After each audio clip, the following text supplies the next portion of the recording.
د نړیوال نظم ننګونه. لیکوال داد محمد ناوک.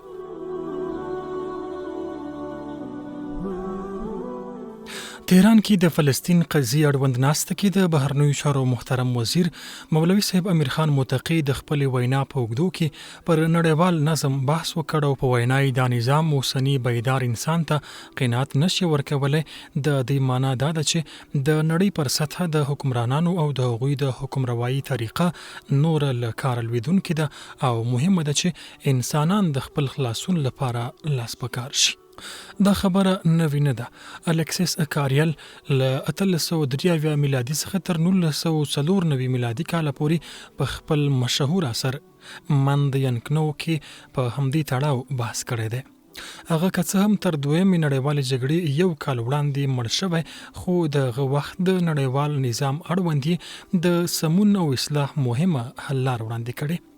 هغه اعتراف کړی دی چې ترڅو په نړۍ د داسې چا واک نشي چې هغه له انسان پرته له یو بل ځواک هم ویره ولري، تر هغو به نړیوال نظم د تعمیر پر ځای د تخریب په لوري روان وي.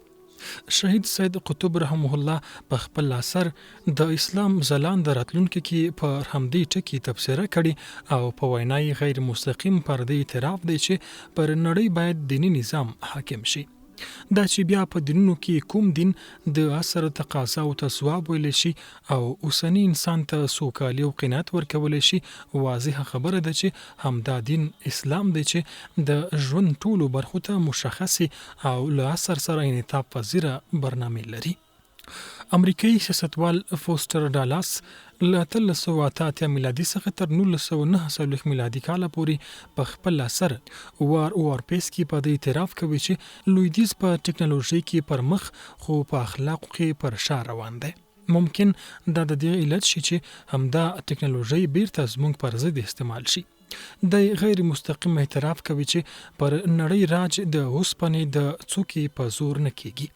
همدارنګه انګلیسي جورج برنارد شو ته منسوبه جمله ده چې داسې وخت به راشي چې همدا الوتکې به کباړ کې پرتې وي او پرې لیکلي به وي د جهالت د وخت یادګار.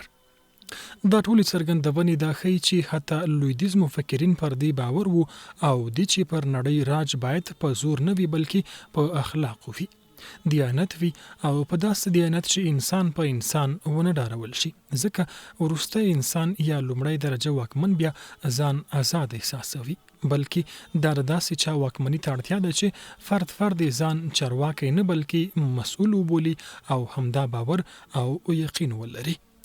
د اوسنی نړیوال نظام اړوند څو کاله وړاندې د ترکیې ولسمشر رجب طیب اردوغان په ملګرو ملتونو کې د ویټو غړو هیوادونو اړوند نیوکه وکړه او په وینا یې دا بشپړه بې انصافي ده چې پر ټوله دنیا د 15 تن راج وچلوي او دایمي دی وچلوي، داسې چې د دې سازمان د ټولو نورو غړو رای او نظریې د دې 15 څخه د یوه د مخالفت په صورت کې هیڅ بلل کېدلی شي. همدارنګه د ملګرو ملتونو د عمومي اسامبلۍ په 88مه غونډه کې د ایران ولسمشر ابراهیم رئیسي په اوسني لویدیځ ټولنیز جوړښت او نړیوال نظام څخه رازېږېدلي ټولنیز تخریب اړوند په زړه پورې بحث وکړ او تاکید وکړ چې دا نظم د بشري ټولنو په زیان دی. هغه وویل د یو غربي په قول غرب چې د هویت ورکاوي په جنجال کې ګیر دی، نړۍ ځنګل او خپل ځان ورته شین باغ ښکاري. ځینې بد او واکدار حرکات حل لار په دښمن جوړولو کې ګڼي چې مسلمانان او مسافر مسلمان هدف ګرځولي دي. له کورني سیستم پرته اخلاق او تعلیمي لارښوونې بشپړاوي ته نه رسیږي. د جنسیت او زوجیت اړوند ساختګي روایت اصلاً د لوړو او مهمو مفاهیمو لکه مور، پلار او طبیعي کورنۍ له منځه وړلو لپاره دي. دا اقدامات د بشري نسل د قطع کېدو عوامل او د بشریت په وړاندې جنایات دي چې مخنیوی زموږ انساني دنده ده. موږ نن داسې نړیوال غورځنګ ته اړتیا لرو چې د کورنۍ ټول غړي د یو بل څنګ کې سکون حس کړي. زه له نړیوالو مشرانو غواړم چې په دې برخه کې عمل وکړي.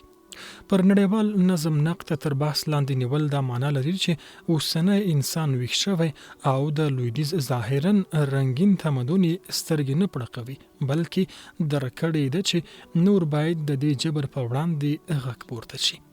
تیره ورځ په ایران کې هم د فلسطین د قضیې اړوند کنفرانس کې د افغانستان د بهرنیو چارو وزیر څرګندونو او د نړیوال نظام د دروغجنې پردې ښکاره کولو دا په ډاګه کړه چې اوس موږ هم پر نړیوال سټیج د نړۍ پر نظم بحث کوو.